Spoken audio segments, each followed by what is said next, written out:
El que anomenem patrimoni no deixa formar part del paisatge del dia a dia de les persones de Tarragona. Podríem parlar de l'amfiteatre, del circ, la muralla, etc, etc, etc. La definició és molt senzilla. És allò que ens van donar els nostres pares, que li donem un valor i li hem de passar amb els nostres fills. Nosaltres no som els propietaris, som els marmessons d'una sèrie d'elements, de valors, de fets, de costums, de tradicions, de maneres de pensar, de viure, de creure, de no creure, de parlar, que hem rebut, ho hem de mantenir, ho hem de millorar i ho hem de passar amb els altres. I amb això va des de la llengua que estem parlant fins a les tradicions o als monuments. I patrimoni en anglès és heritage, o sigui, és herència.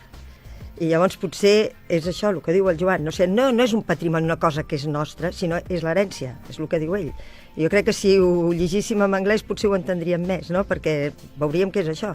Ho hem rebut i ho hem de transmetre. I ho hem de, si podem, millorar, o com a mínim conservar. Nosaltres que demanem sempre des de l'arqueològica, en aquesta línia, és que tots els projectes i totes les coses es facin això, amb visió de futur. Doncs tindre això, una visió de quina Tarragona volem, o quina Tàrraco volem, però és que va junt. És una Tàrraco i és Tarragona. I no d'aquí l'any que ve o les properes eleccions, sinó quina Tàrraco volem deixar als nostres fills o als nostres nets.